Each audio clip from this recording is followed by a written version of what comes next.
Hey, dailies across the world. I'm so glad you could join for another episode of the Driven Daily Show, a show that promises to keep you driven on a daily. My name is Randall, and I'm so thrilled for the show because I'm collabing with someone that I've seen online, and I thought to myself, hey, I've got to have a conversation with her and let's flesh some ideas regarding spirituality, relationships, mental health, and everything in between. She's a mental health advocate and a content creator, and she's the founder of the Joy Seat, a safe space dealing with mental health. Tina Matsimella, welcome to the show. Yes.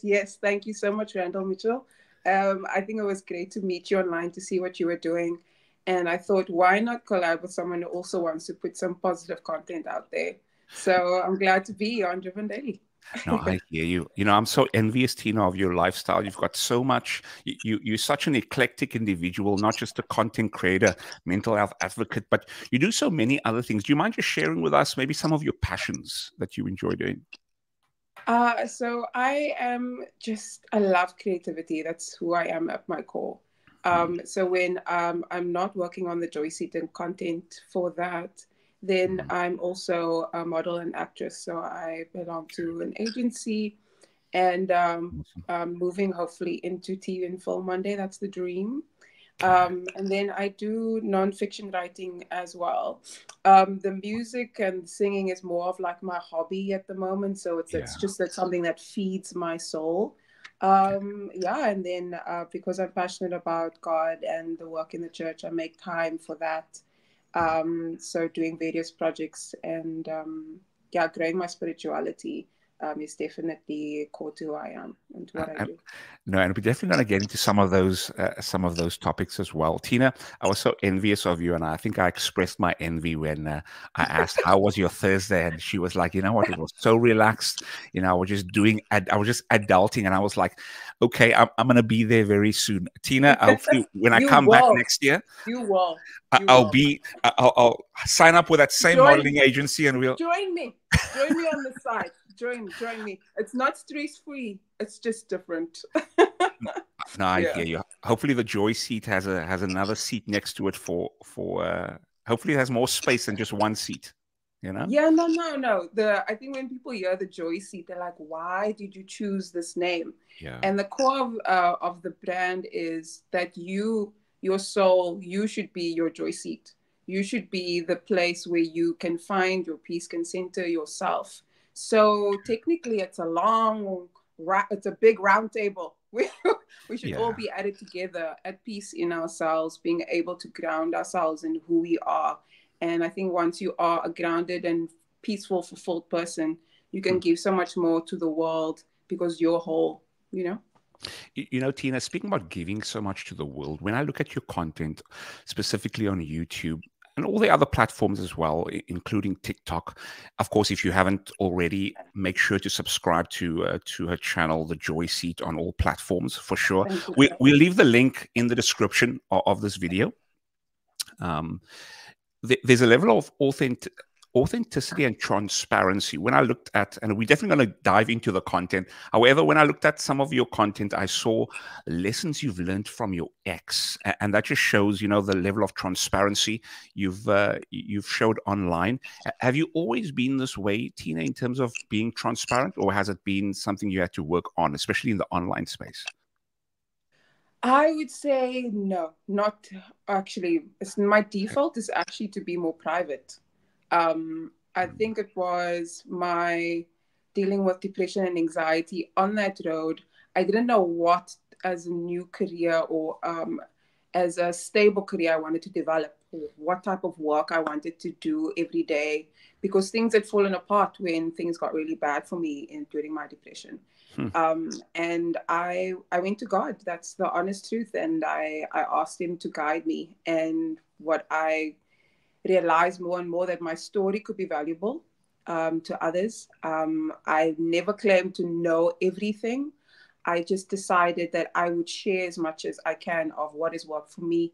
And Hmm. because I love learning, I'm always applying something else to my life and experimenting. I think that's actually the core of just how people heal, is that you allow yourself to be open to new things, to try new things, because if the old way hasn't worked, let's move forward and try something else and Yeah. not be afraid to fail. So my default was never to share intimate parts of myself. Even how I speak about things that have happened to me, I think it's still a little guarded, if you can pick that up. But I Yeah. try and be as open as possible. And I think that's why I love language, because there's so many ways to share something. And I feel that I can tell my story, and also respect the people that have been part of that story. Because when people, I'm sure, yeah, I'm a word. She spoke about exes. Like, what did she say? Did she Yeah. trash them? Like, was she trying to, just put everything on them? And for me, I was so anxious actually putting out that video, because that was the last thing I wanted to do. I didn't want to trash them, but I still wanted to share what I'd learned and also let people know I chose those people. I Sure. loved those people for however long we were together, and I still respect them. We're just not together anymore, but I can share the lessons that I learned about, but mostly about myself, Yeah. through those relationships. That's what I try and I do with all my content. It's not to, if I share things about sexual assault experiences that I've had or my depression, I'm not going to be putting everything on whoever I feel was involved. It's just not who I am. Yeah. It really shows that you're not taking the position of a victim. Um, That you is really, exactly it. Yeah. Taking yeah, accountability is what I think is important, to yeah, empower yourself as well. Because if now everything is everybody else's fault, you're giving away your power all the time. It was them. It was them. When I was like, I had um, a hand in that too.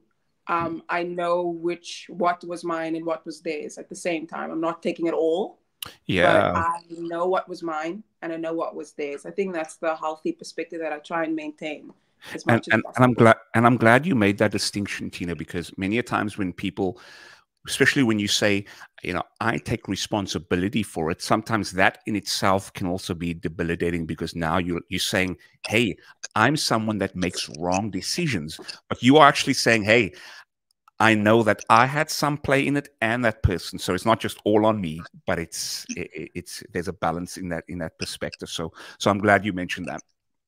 Yeah, absolutely. So Tina, there's so many things I want to cover. I think, because of the time that we have, I think there may be a part two. Let's just see how it goes. If it can all be covered in this I'm one, open to it, Randall. I'm you know. open. I'm open to it. I love conversations. That's actually, it's honestly, I think also what I love about the Joy Seater gives me the opportunity to speak to people like you and have conversations. No, So I'd be open. no, that's awesome to hear. Listen, I want to get into something very juicy right now, and I think, Okay, let's and go. for the listeners that's watching, we just want to thank you for giving us your heartbeat, spending your time with myself and Tina. Tina don't know some of the questions I'm going to ask her. She knows, of course, the meat of this conversation, but there's some Yeah, questions that I have personally that I hope we can really flesh out together. Tina, is that okay? that's okay. Yeah. I'm open to it. Let's go. No, awesome. So, can you picture this with me, and the listeners out there? Can you also envision this with me? Let's say you are a woman. I'm taking this perspective from a woman because I'm speaking now to a woman.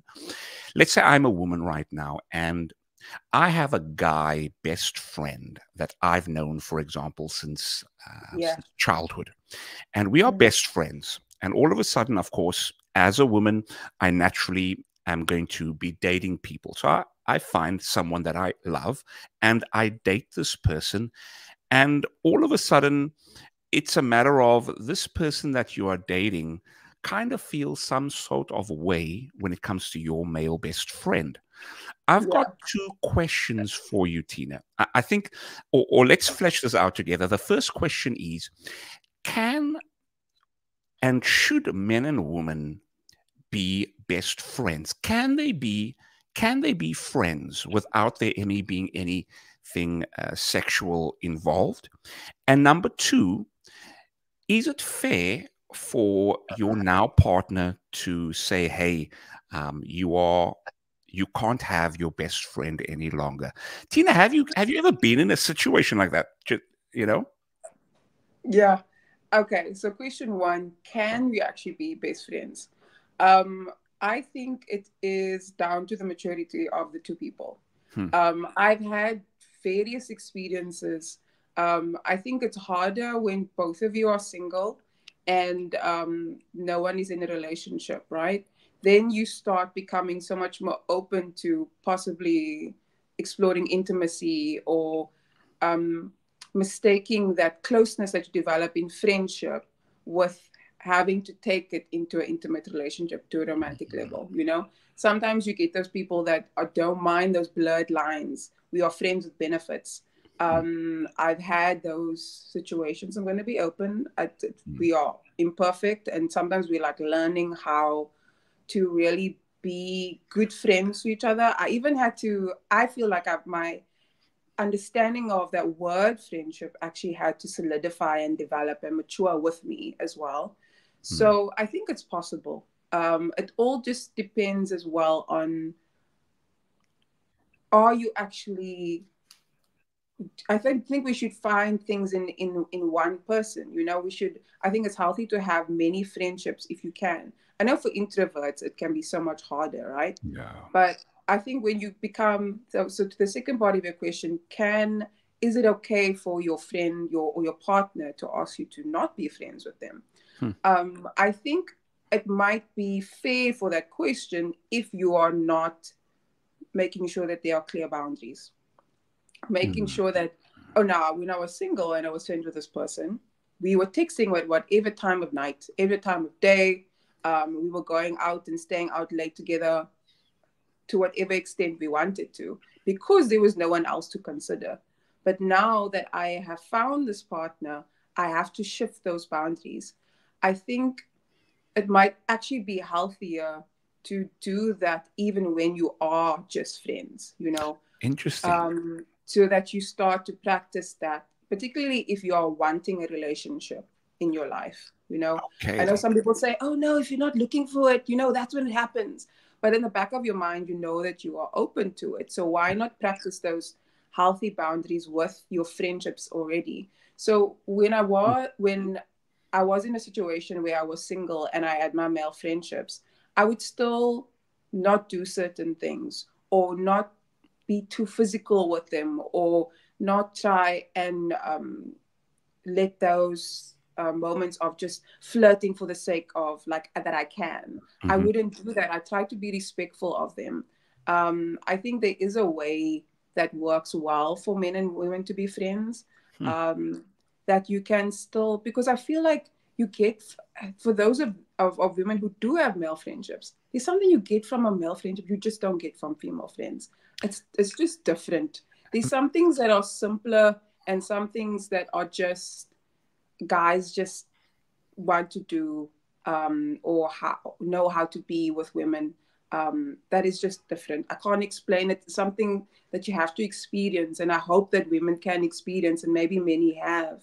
Yeah. Um, but I think if you are now in a relationship, it is up to you to make your partner feel secure. Sometimes that means maybe seeing the person a little less, Hmm. and then also just having boundaries of how often you communicate.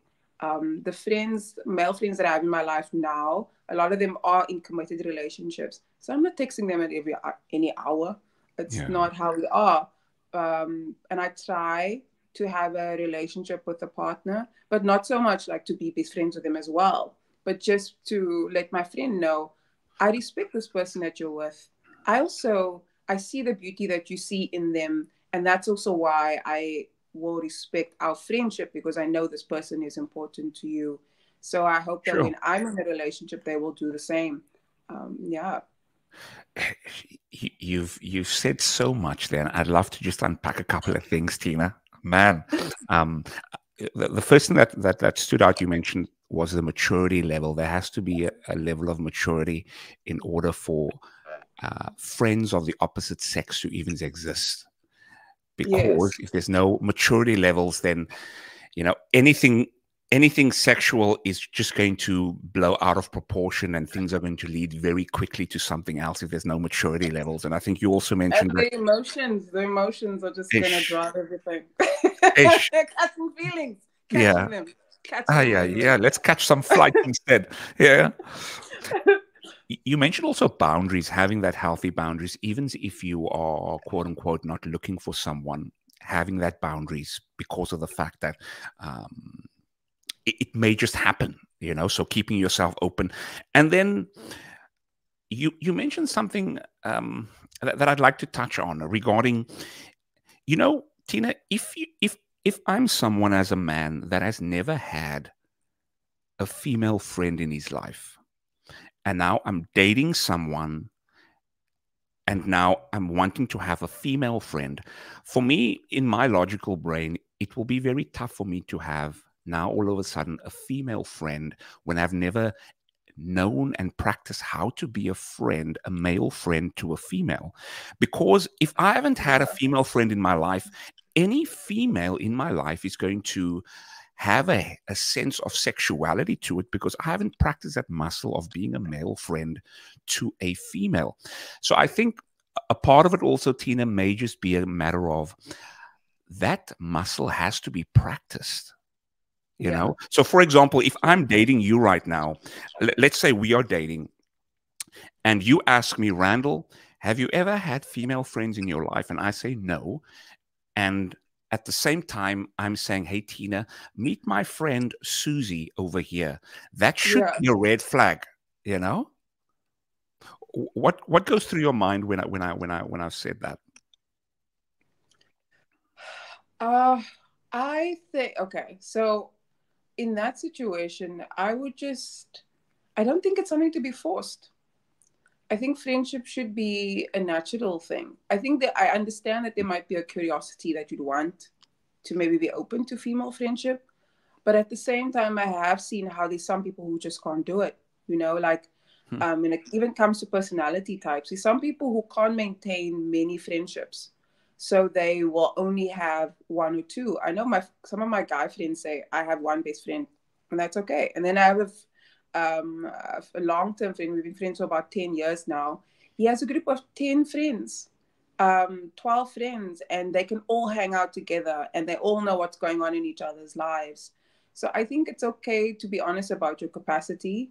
I Mm. find that men who have sisters or who have grown up with their aunts and a lot of female family members, they Yeah. understand female friendship very easily because they've been forced to adapt to that in their family environment. So I would actually, if I'm honest, like the guy friends that I'm close to now, um, they all have sisters and they all have good relationship with their sisters. So I think there's something to that. I don't think it's Yeah. impossible for someone to learn, but it's not like a must. It would be great if they could, but it's not something that I think anyone should, knock themselves in the head about if they can't do it. It's just another way to enrich your life if it's something that you're open to and can build the capacity to. Because I think when we can have those relationships with the opposite sex, that there's not romance or eroticism involved, there's a lot of learning there and a lot of connection and understanding that we can develop, that boils over into any capacity of your life, for how to then work well with women in the workplace or on teams, or even understanding women speakers and authors. Because I even find like men who may not have female friendships, if you look at what they consume when it comes to music or books or content creators, they might actually all be going to male content creators, authors, speakers, and Yeah. then not almost like, I don't know if it's a blinder, but they're not open to it as much. And I think because we live side by side all the time. We all need each other. It's good to develop that muscle. I hope that answered the question. I think I went a little right there, but Nah, nah, nah. I totally hear you. And for those that are watching, still watching right now, we want to thank you for giving us your heartbeat, spending your time with myself and Tina. Tina, it really, you know, we spoke about when we had our little strategy call earlier this week. We spoke about relationships and being and having the same values. You know, An example of this, Tina, would be if you are someone that is extroverted and you are now with a partner that's introverted, your partner may or may not feel a little bit some type of way because all of a sudden they see Tina, uh, he sees her being so comfortable with the opposite sex. She's gregarious. She speaks to it, and now all of a sudden he feels a certain type of way because it's like, when sure when if I'm not with her, she's so comfortable speaking to people. And then it begs the question,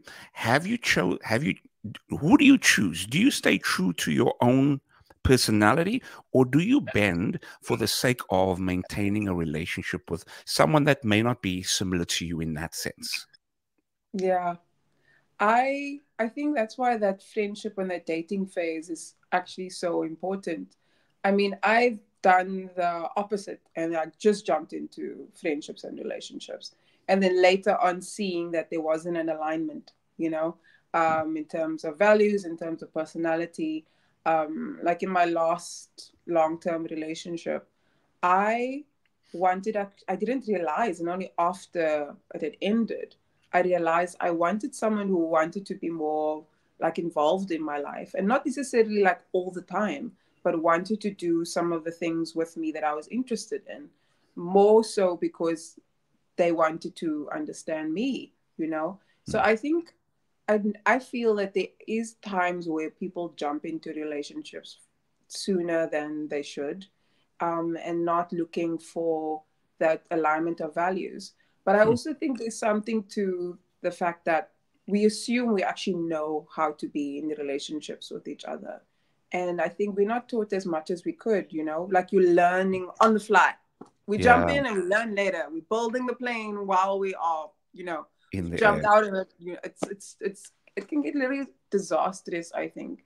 And people get hurt that way. But at the same time, it's like, how do you avoid that? You can't always avoid it. I think you have to just be willing to be honest with yourself, with your partner, about what you know and what you don't know. And I think there's also a way to leave people well. You Hmm. should, I know for me, it's only something that I started practicing after my last long term relationship ended as well. Like sometimes you feel like the only reason we should leave is when things are absolutely broken Hmm. and we have had every single argument and said every nasty thing we could say to each other. And it never sat well with me to do that. So I think that friendship stage, that dating stage is so much more valuable than we think, so Hmm. that we can Suff out, um eh? yeah, so that we can suss things out. Yeah, true. And then also, always having that, working on yourself, like getting to know who you are, why you believe the things you do, and being honest with your partner about that. I think it may also have to do with that fear of rejection. We don't want to show our true self. I'm sure this is something that is you hear over and over again. People send their ambassadors on their first date. Like, Yeah. it's not Yeah. their true self. And I think Hmm. you betray yourself when you do that. And I'm not saying that I've always been honest, but I think people can save themselves a lot of hurt and pain, um, by trying to be more honest with their partners. But I also wanted to hear your perspective. You asked the question of, is it fair for a partner to ask you not to maintain your female relationships, um, when you are together? Have you had situations where you've had to also take a step back? Yes, I have. And for me, it was a matter of what do I value more? Do I value this relationship over potential female friends? And when I really had to analyze it, there were some situations where I valued the friendships more than the current person I was seeing. And also vice versa. There were also situations where I valued my relationship more than female friends that I had. Interesting. Yeah. I also think, Tina, for me, it was a case of the stage of life I was in. So when I was younger, I valued more having abundance of female friends. But as I got older, I realized that, hey, you mustn't quote Bob Marley, hey, more women, more cry. Hey, that's not what you're trying to say. But Yeah. I realize it's more quality over quantity. Um, I'm not sure if that makes sense. Yeah. Oh, 100%. Yeah. Yeah, I think when, particularly when the Facebook thing started, everybody was trying to get their numbers up. Everybody wanted 5,000, 10,000 friends. Yeah. But, and then that word friend can actually get watered down so much. There's someone that you can call when you really need them. That's your friend for sure. Okay, so, So, so you would yeah. say that's one of the qualities that makes a good friend to you. You say when you can call them at any hour of the day and they will make time for you. When I need them, yeah, I'm gonna be Yeah, reasonable. I mean, some people are not gonna wake up at 1 a.m. I get it, but yeah. the friends that I have in my life now, they've really been there for me at times when I needed them, Hmm. and but at the same time, I needed to. What I decided to do when I lost a lot of my friendships, um, I just realized I first have to be a good friend to myself and then also know how to be a good friend. Hmm. So Come on, what teach I us. what I ask Yeah. what I ask from them is what I'm willing to give. And I Hmm. think it's not so much about fairness, it's just realizing what your capacity is and being respectful of theirs at the same Hmm. time. So just because they can help me doesn't mean that I will necessarily call on them for it. Um, I respect that they want to and they could, but respect first for sure, and then taking care of me at the same time, because I think that sometimes where we can get disappointed with people, Hmm. we want them to be there for us in ways that we are not willing to be there for ourselves. Yeah. How's your definition of friendship changed as you've gotten older, Randall? Yeah, like as I gotten older, you know, especially with COVID now, you got to really see who keeps in touch with you. And for me, Yeah. that was a big sign, Tina. Like, who's the people that actually still text? Those that don't text anymore, that's for me is a major indicator. Hey, out of sight, out of mind. And a question is, yes, there are the situations where people are busy. However, you and I both know, Tina, this phone is with us 24/7. And that 24/7. and that Mm-hmm. excuse of, hey, I didn't have time is no longer an excuse. Are you an yeah, are you an emergency doctor? That's a different story. Are you Yeah. fighting a war in Iraq where you can't have access to your phone? Um, yeah. So that communication piece is really big. I think also for me, an indication of a true friend is where I feel if they make it so comfortable for me to really open up, because not a lot of people has that capability, or not, or we don't feel very comfortable doing that with a lot of people. And when you find that person that you're able to do it with, I think that's a good indication as well. Hey, I feel so comfortable. There must be something here that I must explore deeper in terms of the quality of friendship that's in front of me. No, Um, I agree with that for sure. I think one thing is it's amazing when someone makes you feel comfortable. mm, Um, I do think as well there are moments where you do have to take a risk, you know, mm, and I think that comes with love in any aspect, whether it's in family, friendships, or romantic relationships. Sometimes you do have to risk a little to see. I tend to have a lot of introverted friends, so I often am someone who opens up first, you know, okay. and Are you the intro one? You say you the one that opens up first? sometimes, not Okay. all the time, but sometimes, Mhm. and just share things about myself. I find that um, being willing to be vulnerable with someone also opens them up, because they realize that you are not just wanting, or you are wanting to also build connection. And that has given me a lot of beautiful experiences and terrible ones. I'm not gonna lie. Ish. Yeah. There are some people who are just like insensitive. They just don't care. They will. Then you hear them. They're gossiping and they're using it against you. But it's the risk. It's the risk of love. I think. I think that's why I love that in other languages there's so many words for love. Mm. Agape love is not erotic love. It's just that love for people. And you can't have that deep connection without some risk. Even after you develop the friendship, things can go wrong. Like, Mm. I think of friendships that I've lost that I didn't understand why it ended. Like, everything was okay. I thought everything was fine. And then they just Mm. disappear. And you're just like, what happened? We Yeah. were having dinner together. I was playing with your children. And all of a sudden something ends. But that's just the risk of it. But I think we have to know that we are strong enough to survive these things. And that risk is worth it. Yeah. Have you ever really lost a long-term friendship? A Like, long-term. was it something how did you handle it? It's a great question. And I'm going to take a sip of my water. I didn't see you take a sip of yours. You need to just Okay. wet that throat of Sip, sip, yours. Yeah. sip, sip. Let's synchronize and sit together. Shame. I didn't even wait. Yeah. Yeah. Lose for me, because I moved over to Canada, it was a case of where certain relationships just kind of faded in the background until I came back to South Africa when I visit on a yearly basis. And I think for me, it was a case of where there was a mutual understanding of, hey, because I'm in another country, it's okay that we don't communicate because you know what, our lives are just so separate right now. And when we come back and we just pick up where we left off. Of course, the relationship is not the same as it would have potentially been if I remained in South Africa.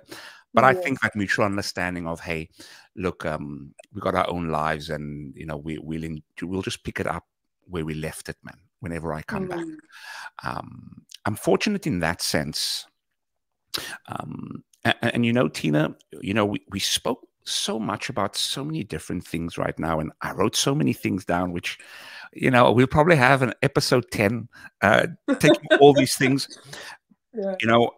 I do want to deal with, in this episode with anxiety and depression, because I think that's such a universal topic that people would need to hear, especially when it comes to being in relationships. But since we are on the fun topic right now of dating, what would you consider to be a good first date? Like where? Like practicality. Yeah. This is such a contentious issue. Wow. I feel Really? like everybody has spoken about it. You know what? There were times in my life where I did want to be impressed on a first date, but now that has fallen away. I think it's because, like, what I'm looking for in someone, I'm looking for something long term. And because I've interacted with so many different types of people when it comes to wealth or class or backgrounds, my first thing is I'm trying to see someone's character. I want to know, can we actually have a conversation? Yeah. So I am actually so okay with a coffee date and a walk. I know some people are going to be like, oh, no, but then you can't see if you can do this. And I'm like, guys, we can explore that later. First, I want to know if I can actually have a conversation with this person. And also it shows to me what's important to them. I know someone who arrives like really flashy, and there's a difference between style and then trying to overly impress someone. And there's also that difference between I'm bringing you here to be seen in a certain way with a certain person, Gotcha. So then for me, it's a reflection of, are they actually serious about finding someone? And, how do they present themselves? What type of conversation do we have? And then from there, seeing, okay, do I actually want to go on a second date with this person? So for me, the place is not as important. Yes, I have been on really great fancy first dates. It was fun. It was nice. It's nice to dress up, I'm not gonna lie, to look good, to be treated nicely. But for me, wanting something long term, it's not a deal breaker if it's not a fancy first date. I've met very cheap, wealthy people, so, Yeah. and you kind of get it. You're like, oh, that's how they became wealthy. They saved every cent. Okay, so, No, and I start understanding their mindset as well because I know for sure that they are taken advantage of to a certain extent. So they do have their guard up, you know. yeah. So yeah, if that answers your question. I know No, it does. guys, it's something that's it's hard. It's hard dating because I know there's this expectation that the guy needs to show off on the first date. Hmm. But yeah, do you have rules for a first date, Randall? And thanks for sharing that, Tina. A part of me was wondering, why is it such a contentious issue? I think it may be a contentious issue for women that expects a lot in the first date. Like if a woman expects, no, you've got to take me out on a 5-course meal, and when a guy says coffee date, I can see how it is a contentious issue. Um, for me, a phone call into a video call, then into meeting, for me, that kind of, for me, that always is something I follow. I'd like to first, yeah, can I have a conversation with you over the phone?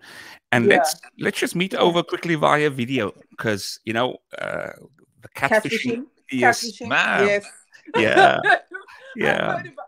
I've heard stories. Hey, it's rough out there. Sure. It really is. Have you ever been? Have you ever been catfished? No. A guy did lie about his height once. He said he was 1.73. I'm 1.78, so I'm above average. And when he arrived, he was 1.7. And Okay. he actually just said it like outright because I mean I'm not gonna like measure the guy. I assumed because he said on his profile he was shorter. But that's like the worst situation. Was I would think I'm so old school. Like I've done the online dating only since like October, so it's not been like a long stint of dating online. So I what's it haven't been had like? bad experiences. I always hear around, Tina, whenever I ask women what's the dating scene like, specifically online, I always get the general consensus of it is horrible. Was that the same for you? I don't think I'll describe it as horrible. For me, it's hard because I'm used to Mm, meeting people in person, mm, maybe becoming friends, hanging out with our mutual friends, and then things develop from there. I think that's how I prefer it happening. I'm a millennial, so if anybody wants to know how old is she, why does she prefer those things? yeah. Um, I like meeting people in person. I think you just have so much more information. You hear the tone of their voice, you hear their humor, you see how they interact with people, you see their body language. Also, it's a lot of time it's a real time conversation, like with texting. It's hard for me to have a conversation with someone that lasts for like a week or two, because they might respond every second or third day. Hmm, So that's why I was someone who would also want to hop on a call or a video call and just really get a yeah. sense of who they are. Because that's just what I observe when I'm really wanting to understand someone. I observe their body language, listen to their tone of voice, hear what their humor is like, because my humor is not for everybody. So Yeah. like getting that out of the way like sooner or later is great. Also knowing how not to offend someone, or if you actually do gel, it's important for me. So I love interacting as soon as possible. And those people that didn't want to really do that is probably not going to go so well. So Yeah. to get No, to no, that so sooner. I don't like wasting people's time either. I'm not just trying to date and have conversations just for fun. pen I'm pals. there Yeah. for, yeah, exactly. I'm Yeah. good. I did that when I was 12. I'm over it now. Come on. Can I paint a picture for us when it comes to double standards? Let's say, let's say we go to a restaurant right now and we walk in, Yeah. and as a guy, I dab up the owner, I dab up all the staff, I Yeah, know a yeah, couple yeah. of You've people been there. there. And as a woman, you are like, he's well connected. I Oh, you've I been there feel a for little safe. multiple Bumble dates. Hey? Oh, he's been there for multiple bumble dates. You know what? Yeah, the staff was probably saying, again? This is like the third time in one day that you've been. Um, I've seen that actually. yeah. Eh? Ish. Yeah, I was working at Clove Street House. There Mm. was this guy. I think it was twice in one night that he brought new dates. There, we were like, okay, there's a pattern here. And then the Mm. next night he did it again. We were like, wow. He's Sure. just, he's going through them as quickly as possible. He's doing an interview process. Clearly, this is his spot. So he Yeah. presses the girls because it's Clove Street House is a nice restaurant. You know, Okay. it's Okay. beautiful.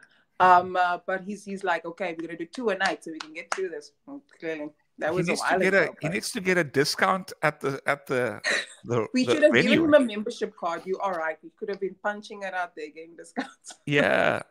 So that's the one situation. The guy is well known and well connected.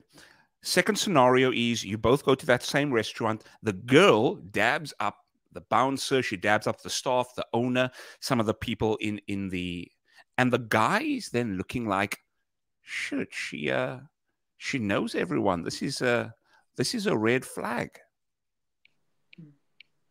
Definitely a Uh-oh. double standard, for sure. You can see that double standard, eh?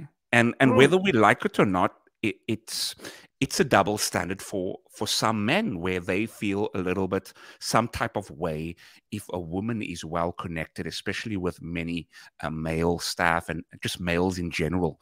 I don't know. I don't know what the solution is. What do you make out of the situation, Tina?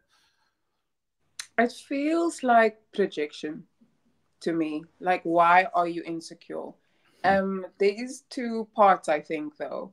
If she is loyal to you and respects what makes you uncomfortable, to an extent where she can still be true to herself, um, then I don't see why it should be an issue for the partner, Hmm. whoever they are. I think when there's inappropriate contact, if there's, I don't know, Yeah. kissing or like inappropriate time spent together with those people, if you're just greeting, then what can you do about that? If Hmm. she's not willing to answer questions, then there's something that you can worry about maybe. But it all depends on like how that partner makes you feel secure. And then you also have to be honest with yourself. If you don't like someone who's introverted, but you want to be with that person because they are attractive, because they look good Yeah. on your arm or you look good together, then are you being honest with yourself about what's going to make you happy? Because Ish. if choosing that person that triggers all of those insecurities in you, then you're not being honest with yourself about it at the same time. So, but there will always be double standards because I think men just have a different interpretation of what loyalty should look like. And I think that's always going to be that tightrope that men and women are walking with each other. You know, Yeah. you want to be free in certain ways, but to a man, it feels disloyal if you are free in that way. Yeah. Um, and it's something that's why I feel like there's no blanket statement for all relationships. You and your partner have to discuss, can we make space for who I am and for who you are? If we can't, then is the answer to compromise, or should we actually just part ways? Because Hmm. you do end up resenting someone for asking you to not be yourself, right? Because for me, it's like my friendship or my support system is part of who I am, and my partner for me has to respect that. I know if I don't make time for my friends, I can feel something goes off. You know, it's not good for me. So, but yeah, that double standard exists with so many things, even with things like, number of intimate partners, or is it a good or bad thing if a woman makes more money than a partner? Hmm. It's all, I think the couple has to decide that for themselves. What do you think, Randall? Yeah. You know, the word jealousy comes to mind, Tina. Like, Mm. if I'm with my partner, like just me speaking as a man right now, I don't want to be hearing, um, Brent's name or Tyrone's name 24/7 in my house. If my woman is talking, oh, Tyrone does Tyrone. this, or yeah, or whoever does. If you're Brent or Tyrone, listen, it's just an example right here, but. And I think vice versa too. You as a woman don't want to be hearing about Kathy's, about Catherine and Tina, and I think there is a fine line when it comes to how we interact with one another in a relationship, specifically when it comes to having female friends. Now, female and male friends. Now, just to be frank with you, Tina, if my woman is spending 80% of her time with male friends versus and 20% of and 20% with myself, then clearly there's an issue, right? There's 100%. Yeah. If my woman is, and I'm going to sound like a over possessive, jealous asshole right here, but you get the context of how I'm saying this, right? Yeah. If my woman is on the phone, chatting with her male friends, and with myself, it's like, we don't communicate. You're not as free as you are with me, as you are with your male friends. Then there's a little bit of question marks that happens there. I think I'm not sure if it's the same thing for a woman, but I think human beings is human beings, and your emotions are going to come up when it comes to the way you interact with your male friends as my woman. If there's such a clear distinction as to how you interact with me, in a sense of where there's so much more freedom, then it's either a case of where I need to question, hey, am I allowing that type of freedom between the two of us? Am I stifling this relationship where she can only act in one way with me? There's a level of introspection that needs to happen, Agreed. Yeah. I think so. But hey, listen, we just want to take a break. Just thank you so much for still spending your time with myself and Tina. We are so glad that you are here with us. And Tina, we've got so many things to cover, but can I get into another juicy topic right here? Absolutely. Okay, I'm going to have to take a sip for this one. Can I make one comment just about what you covered there? When it points out, like you're looking at the distinction between how people act with different people in their life.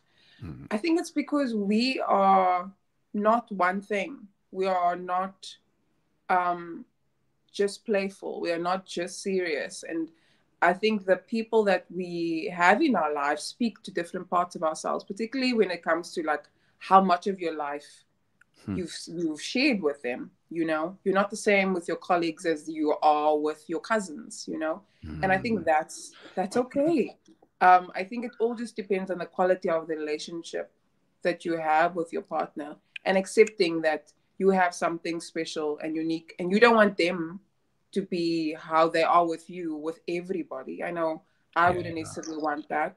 That might also come across as disloyal. So yeah, that's just my perspective on that. It does boil down to, like you said, you need to be introspective about why that bothers you so much as well. Why aren't they allowed to have that diversity of friendships, good relationships? No, so true. And thanks for bringing that point up, in a sense of, yeah, you know what, you may be a certain way with your cousins versus with your boyfriend, for example.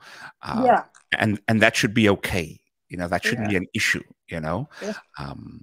So why are you smiling like that? No, it's true. It's just that freedom to not just be one thing. Like if you see another side of someone, it's not like they were hiding it from you. It's just how they are. I think it happens to everybody. It's not even like you're trying to be duplicitous or deceiving, like, oh, I'm hiding this part. It's almost like a chemical reaction. In a certain environments, it just sometimes brings certain things out of you. And maybe over time that side will be more revealed to you because now you spent more time and you're comfortable. Now it really begs the question, and I think you have touched on this in your own journey as well, especially when it comes to your content.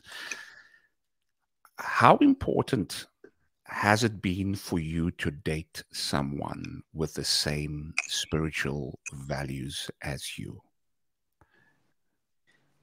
Before, I think when I was growing up, it was something that I desired. So I became a Christian when I was about 12 or 13. I'd been in our congregation since about 4. And I wanted that. I wanted to date someone who was in the church, but it was hard. I mean, you don't want to even force relationships either, right? Yeah.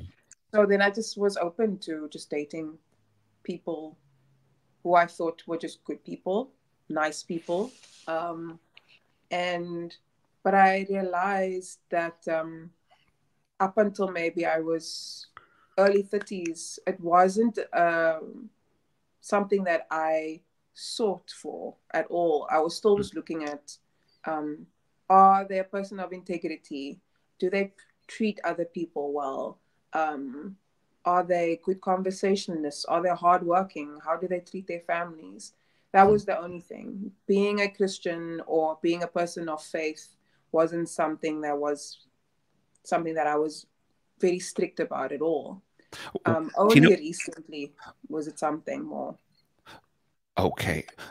If I may ask, did something happen in a sense of where that shift occurred, where you're no longer looking at that area, the spiritual aspect, so deeply, or was it just a natural evolution, or what was?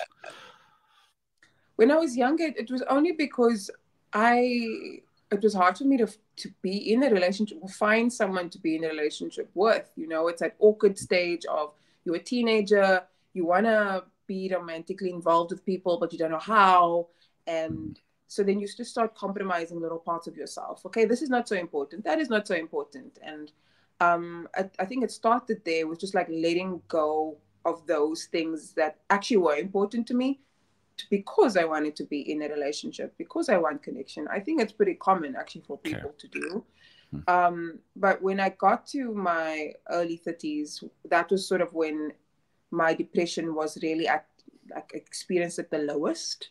Mm. Um, I realized that I had compromised so much of myself, and that's why I was depressed. You know, I didn't understand that actually protecting what I valued would attract the right type of people into my life because I would then be the truest part, the truest version of myself. Mm. So, also, when I recommitted my life to God in that way, and I started to study His nature, God's word, so much more, I realized that I needed to be honest with the world about who I am, who I was, because I was sharing my story, so that was important, but also now who I want to be. Mm. So I can't go into relationships saying, "Oh, my faith is important to me," but I don't care at all what you believe, Mm. because if we're honest, if you're going to build a life together, you're going to build from a certain set of values. Yeah. And if those don't align, then there's always going to be contention in the relationship.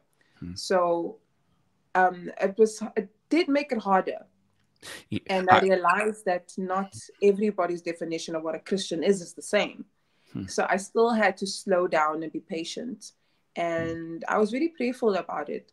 I didn't I didn't feel like it was too much to ask anymore, Mm. because I just focused on my friendships, developing my career, developing my voice. Because in a lot of ways, I lost my voice. I think that's also what was part of my depression is I lost Yeah. how to express myself and how to really defend who Mm. I was, and just to exist as I was in this world. So, um, And Tina, yeah, thank you for sharing that. I would really like to, if we could take a little bit of a step back. Do you mind sharing us, because you mentioned, your anxiety and depression a few times now, specifically when it came to relationships. Do you mind yeah, sharing a little bit about that time in your life of how that started and potentially where you're at right now, if that's okay? yeah, Yeah. absolutely. So it's hard to really track where these things begin, right? Because I think it was a culmination of things. I think it was that there was a time when I was in my, like I said, we joined that congregation. Church of Christ in Silvertown when I was about 4. So because I wasn't very close to my family, my church brethren, they were my family. Mm. And as things do, things happen. There were certain conflicts that were happening in the congregation. And it was very stressful for everybody because if anybody is not aware of church life, you do so many things together. You go on camps, there's fellowships, there's Mm. trips away when it comes to evangelism. You're going for potlucks at different people's houses. So there's a lot of relationship and connection that is developed because of all the activities you do together. So I think I was around probably like my mid 20s, say 24, 25, those conflicts happened. Mm. And it's a lot of people left the congregation. There was a lot of healing that needed to happen. And I was just disillusioned. I think if I look back now, my faith was more dependent on the faith of my mom. Like I was also going for her. Okay. I didn't really have a grounded faith, even though I accepted Christ at 12 and 13, or 12 or 13. Um, did I really know why I had done it? Did I know how to defend my faith, how to grow my faith? I don't think it as was as independent from my mom as I thought it was. So then it was easy for me to just drift away. And it wasn't instant. It wasn't like the conflict started and then I left. It was sort of over a couple of months, maybe even 4, 6 months. Mm. But then I stayed away for about 4 years. Okay. And during that time, I was trying to fill that hole of like, I had this spiritual family, now I don't have it at all. And I filled it with whoever would be friends, whoever, um, romantic connections came along. It was a time where I don't think I was as discerning or selective as I should have been. Mm. Um, it feels like I was very lost during that time. And I exposed myself to things that I shouldn't have done. There was much more experimenting with drugs, much more alcohol. And I find that people definitely, or now I understand that sometimes people open themselves up to abusing those things because you're trying to numb how you feel. You're Yeah. trying to also be accepted by a community and to develop a community. But when all of you are running away from something, are you actually Yeah. really Present, eh? bonded in something good, something sustainable? Mm. And I I it's funny that I can speak about it now and it sounds so dark, but I think when you're in it, it's also fun. And that's also Mm. why you stay so long. You're going partying, you're going to festivals, you're meeting new people, you're going to different things, enjoying different things. So that's Yeah. also why I think that period was for a while. Mm. And around that, when it started as well, I was at art school. And it was also very stressful trying to figure out how to pay for art school. And so then when everything was at the heads, that's sort of when like I lost my church family and I had to leave my art school because I didn't know how I was gonna pay my fees, that type of thing. And I didn't have anyone who could help me through certain things. So it Sure. did feel very isolating. And I definitely clung to groups of people that I'm not about bad mouthing them, but they might not have been the best group for me Influencer. to be with at the Yeah. time. So when things got really to its head at about 4 years later, I was in a serious relationship, living with a partner, and my mom was supposed to go on this trip. And my brother and I were in contention about how we should be sharing the finances, if at all. Mm. There was misunderstandings. I was also trying to continue working. I had to leave a job because I was just not functioning anymore. You get people who are like high functioning depressives. Yeah. You will not even know that they are depressed. They are still going to their jobs every day, still Yeah. seeing to all the responsibilities, but a year later they've jumped off a building or they've taken a bottle of pills and they're gone. You Yeah. would never know. Me, I was more of a low functioning depressive. I Mm. couldn't interact at the same level that I always did. I couldn't perform in my workplace as I did. So my boss at the time had to have a conversation and be like, Tina, I'm sorry, you're putting clients' work at risk. I Mm. have to let you go. And I had Wow. to understand. So those things were building. And then I was trying to reach out to people um, who could maybe just give me a different types of guidance. I had a friend who really helped me so much because I didn't have anyone who had gone through something that I'd gone through. Okay. I'd experienced anxiety attacks by that time. Didn't know what was happening. It feels if you've ever had if you've never had an anxiety attack, it feels like your world is shrinking, like literally. And Mm. it's the most it can be the most debilitating thing.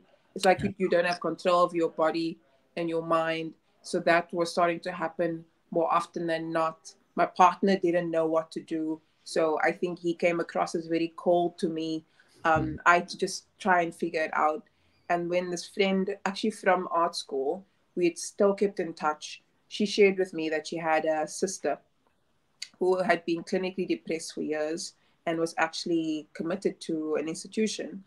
And she started to just comfort me and give me some vocabulary as to what I was feeling, because I just felt like I was just failing at life in general. Like I didn't know that this was actually something that people deal with, Yeah. because I'm from, grew up in the Cape Flats. We don't talk about things like this. If you are depressed, you're crazy, you're mal. Like, Yeah. what do you mean? Like, if you are struggling, pull up your socks, you can do better. Mm. So I didn't know that it was an actual condition. It was something that people go through, and that there's ways to cope in a healthy way, and that Mm. it's short. It can be short term. It doesn't have to be the story of your life. Mm. And it was mostly because of her that I got through that initial period, that it stopped feeling so isolating. Wow. And I started um, looking for therapy. Mm. The boss that had to let me go, she also tried to show me, lead me to tools. And so Mm. I started going to more counseling sessions. I wanted my partner, who I felt at the time also was depressed, to um, go with me, or at least start his own path. So maybe Yeah. we could heal together. Um, and in the end, that didn't help, because I think when you are wanting to overcome depression or your issues of anxiety, it has to be something that you also are committed to. Mm. Yes, you can ask for support, but it's your journey. At the same time, you need to commit to yourself. Yeah. So then, I mean, there were so many things that were happening. Then there was some family arguments, and career was crashing. I was still trying to do modeling, and yes, I was booking some work, but I was just not in a healthy space at all. Yeah. Wow. And so I knew that I had to change. And because my friend had at least started giving me vocabulary, we could speak about God and spirituality, and that felt not just familiar, but it felt grounding to me, because I'd grown up in the church, and there were lessons and understanding of spirituality that had always grounded me. But Mm. because I was not around those communities that were Christian, or wanted to practice in a religious way at all, Hmm. I just stopped talking about that part of myself. But it was always there. Yeah. So I went back to God, and it was more such more focus on prayer, on going to different for, if you will, cell groups, Yeah. just being around the word again, that really grounded me. Hmm. It gave me so much more direction, and I literally asked God, like, I don't know what to do with my life now. I've been trying to direct my own steps for so long, and I'm Mm. failing. So I need guidance. And I just had met more and more people who were willing to help me. Hmm. Um, this is something that I'm always hesitant to share with people, but because I asked God to lead me and to help me to find my helpers in this life in healing, I've never paid for therapy, but I've always Wow. been seeing professional therapists. Um, I can't explain to you why they are generous with me. Sure. I don't know why. I'm only sharing that testimony just because I feel that if we can truly open our hearts to God and have that sincere desire to heal from certain things, Hmm. He will provide for that. Yeah. I'm not saying that it's always going to be like how what happened in my life, but Hmm. I'm just saying that your mind starts opening up because I always thought I'd have to pay. I had no idea how because I was trying to rebuild my career. Like, how am I going to pay for, they can be pricey. Hmm. 350 an hour, 1,000 rand a Yeah. session, whatever it might be. And then that person might still not be the right fit for you. Yeah. So it's a journey, Randall. It wasn't simple. There were days Wow. that can still be dark and hard Hmm. because it's layers. It's not just like, oh, okay, I know why I was depressed. Okay, I'm not depressed anymore. Done. It's not as clear cut as that, but I'm It's a much journey, further eh? along than I was before. You say it's a journey, eh? Um, Mm, it's interesting. It reminds me so. But before I share that, Tina, thank you for sharing that. I know it's sometimes we don't want to reopen wounds whenever we talk about something. But I'm glad you were vulnerable enough to share that with us. A couple of things stood out to me, Tina, that you were saying. You mentioned that in that time it was fun. It just reminds me that we should never judge a book by its cover. When we see people exactly. going out Exactly. and having a great time, we think Yeah. they are on top of their mountaintop and having the best time of their lives. But in Yeah. actual fact, it could be the complete opposite, where they are actually in their valley season, Yeah. having a masquerade of being on the mountain. And Exactly. especially when being on social media, we always see the mountains of people, Mm. but you are actually letting us know, hey, sometimes it can be a case of where they are at their lowest, and this is currently a way for them to deal with what they're going through. So, so I'm glad you mentioned that. Another thing that I want to do just hear by you right now is how are you doing right now? Like, Mm. yeah, I'm in a good space in general. I think, like I said to you, there are layers, yeah, and I come to terms with that a little in the beginning. I knew now that I was sitting with myself because I also had that period of isolation where I was just not connecting with people as much. There I had a few friends that I could still have good conversations with. hmm, Um, I'm not necessarily close to my brothers in the way that I can lean on them emotionally or mentally. hmm, So I had a period of just isolation, of just having to sit with myself, and then also overcome habits of, that knee jerk reaction of wanting to drink and wanting to go back to substances that may have helped me numb emotions. hmm, I have to be honest with that. It wasn't easy to do that. I didn't seek any professional help. I just kind of isolated. I just pulled away, hmm, and I wasn't maybe dependent on it in the way that people think of, like someone who's addicted to drugs. It was more like of a social thing for me. okay, Um, I don't want to edit that from my story because um, it is a shameful thing for me. It was something that I had to also share with my mom about because I wanted our relationship to heal too, right? hmm, So I knew that there were layers to why I became depressed. hmm, There was a lack of understanding of um, who I was and how I wanted to be in this world. So I knew that it's not just a one phase of healing. But now I would say I'm in such more of a healthy space so that I can be honest with myself, with everybody in my life. I can also speak about my spiritual life with everyone who's in my life, even though we might not believe the same things.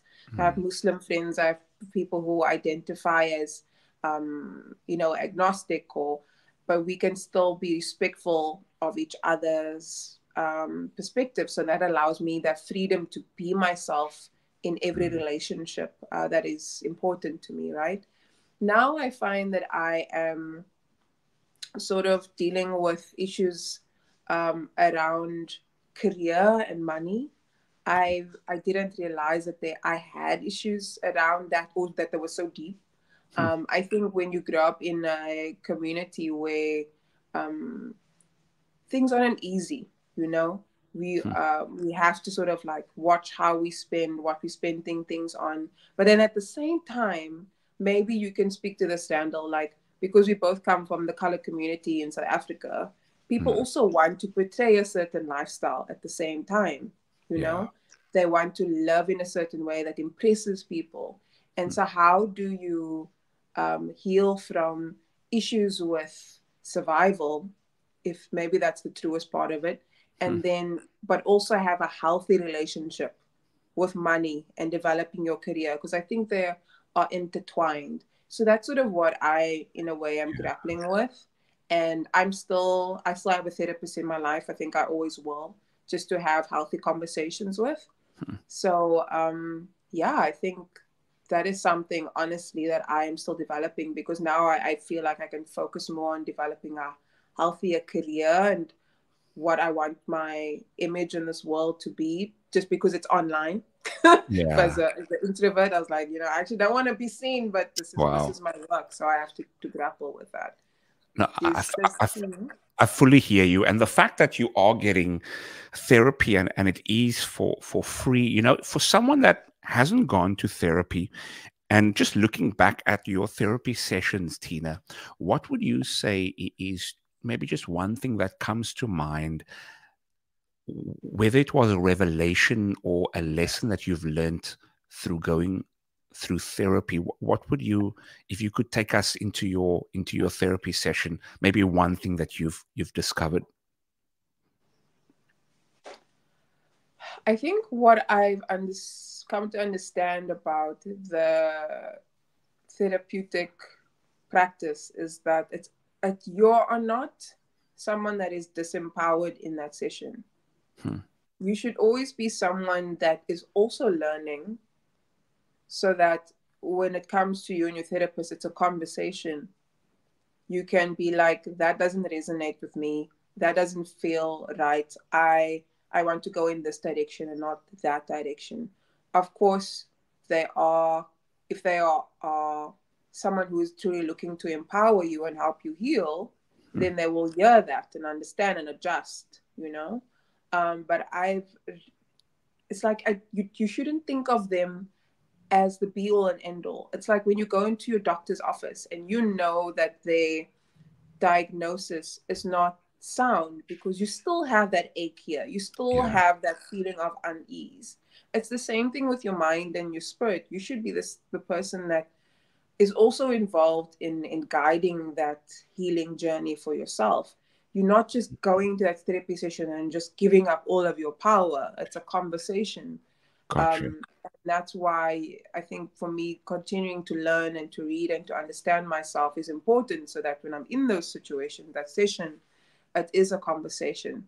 But I've been blessed in that I do have I've had very compassionate therapists, and I've also known, and they've known when things have to end, because it does end. You can't have the same development or growth with the same person for too long of a time. And I'm not speaking for everybody, but that's just been my experience. Hmm. I've also had one-on-one therapy, and then I've also had group therapy sessions too, which is different, because you also then have to be considerate of the other people in the session too. Yeah. You can't necessarily go as deep, but that's why it's great if you can do both. Amazing. But at the time why I also joined the support group was because I didn't have my next therapist, but I still wanted to continue to grow and reflect in a healthy space. No, no, I hear you. And two things I get out of what you just mentioned was the first thing, it what comes out is actually you saying, "Hey, you can't put all the responsibility of your healing on your therapist. There's a major responsibility, if not all the responsibility, is on yourself. Of course, if you've got a spiritual connection, that burden is of course shared, and it's on God, and that's a little bit of a wake-up call, because people think, hey, if I only had therapy. But you're actually saying, hey, yes, therapy is good, but at the end of the day, the accountability and the responsibility, if you don't take that action, no progress is going to be done. And Exactly. Yeah. yeah, and the second thing was, you mentioned group therapy. I think, especially as an if you are an empathic person by nature, because I've been in group therapy before, sometimes it can be a bit challenging, especially when it comes to hearing other people's stories and now taking on that emotional attachment. Because you are an empath by nature, it can be a bit challenging. Sometimes you can leave heavier than you came in, because you've listened to 10 people's stories, and now their stories are now weighing on you in that Yeah. sense. Yeah. But I guess long of the short of it is, I'm so glad you were able to share with us your journey. What a journey! I'm glad that you are along the process, because I see on your Sorry, Randall. I think I've lost the sound there for a bit. You're muffled. mic check. You able There to we hear go. me now? You're Um, back. You're back. no, awesome. You give so much resources, and I'd love you to share some of the resources that you share specifically to men out there, and of course to women as well. I see on your YouTube you give some book recommendations, some podcast recommendations. If you had to give us a few recommendations that's really impacted your life, Tina, what are some of those resources? I must admit, I rely heavily on podcasting, but I do try and Wonderful. read books when I can, for sure. Just because I can do it on the go, I can do it when I'm exercising, Yeah. listening to podcasts, that type of thing. So, when it comes to, I try and listen to people who are qualified. So I listen to a lot of Gabor Mate, Esther Okay. Perel, Jay Shetty, not all of his interviews, but particularly those with psychologists as Okay. well. Um, and I love also listening to health podcasts. So I'll listen to Dr. Hyman's pharmacy Okay. podcast as well. I have an acquaintance, Asosa Adamo. She has, why can I not remember it right now? That's something that I will share at a later stage. But she's also known as the Raw Girl. She's a clinical nutritionist. So she speaks about everything health related, from psychology to food.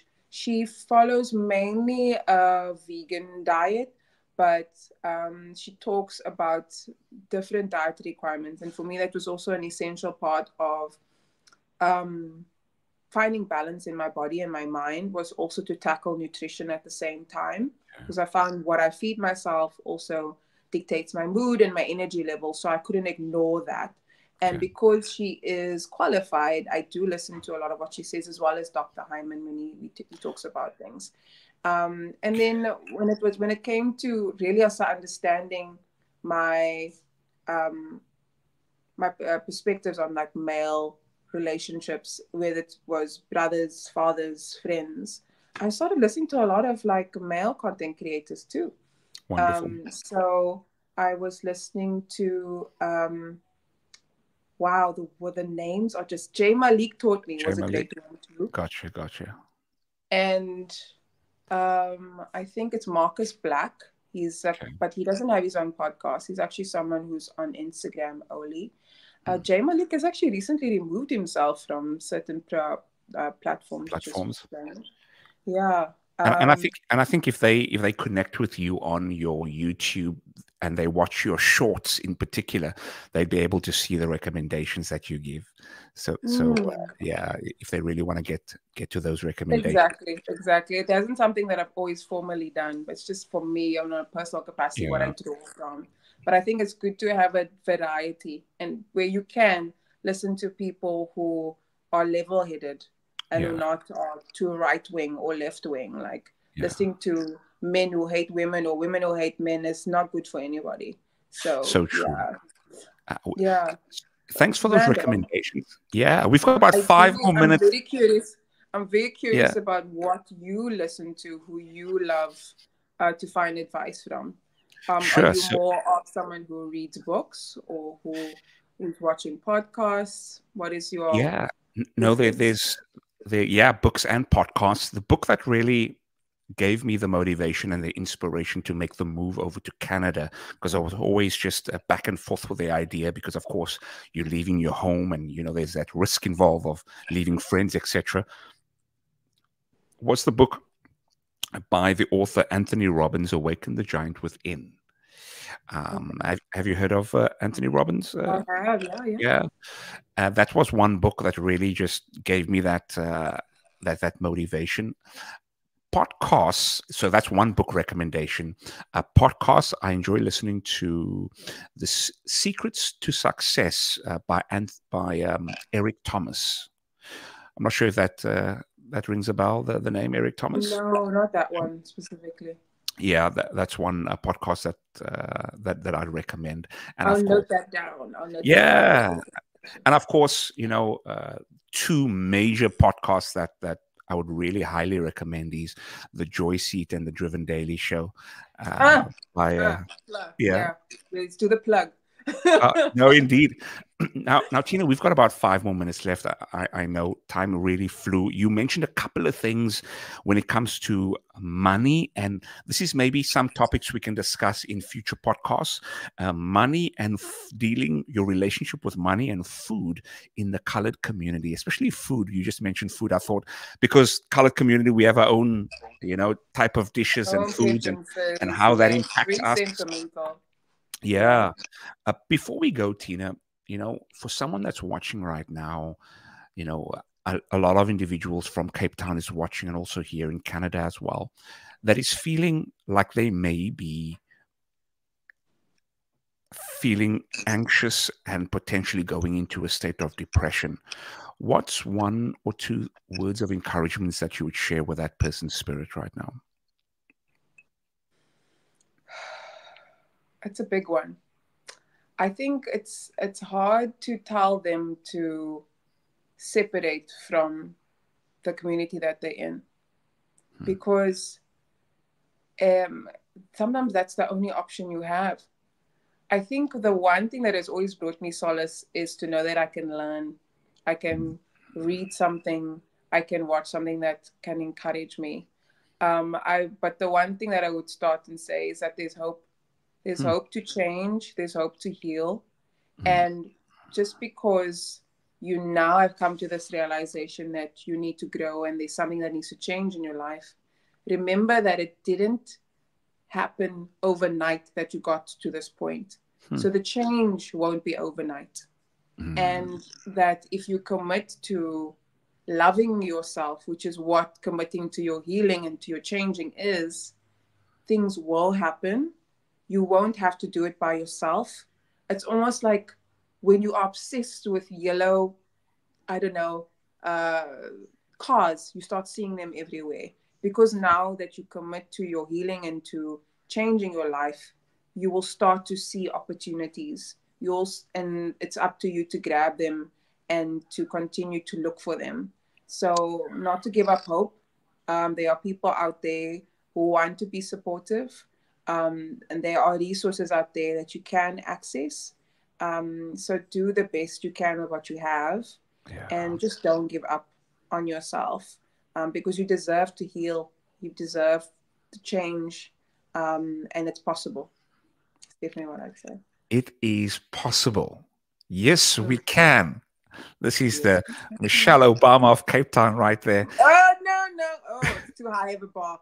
Keep it on the pedestal. I will fall off tomorrow. So, oh my. Yeah. But Randall, I'm grateful for this conversation. I know there was so much we still wanted to talk about, particularly when it comes to a male and female perspective on things. So I'm so glad that we began this journey. I think there's something here though. I think this needs part 2. It needs volumes. Yeah. I don't know what you say, but I think it's just a I'm matter of what the crowd says. But no, indeed. It's a great conversation, Randall. I appreciate you. You're a great human. No, thank you so much. I enjoyed this conversation too, Tina. And my prayer is that the Joy Seat might really blossom. And we know that we don't need to reach 1 million people, but if we can, we'll strive for it. My desire is that as you continue this week, that you might find a level of contentment and clarity in everything that you are searching for. And we'll keep connected. I know this episode is going to drop. We're really going to make some good reels out of this, and I'm excited to share it with everyone.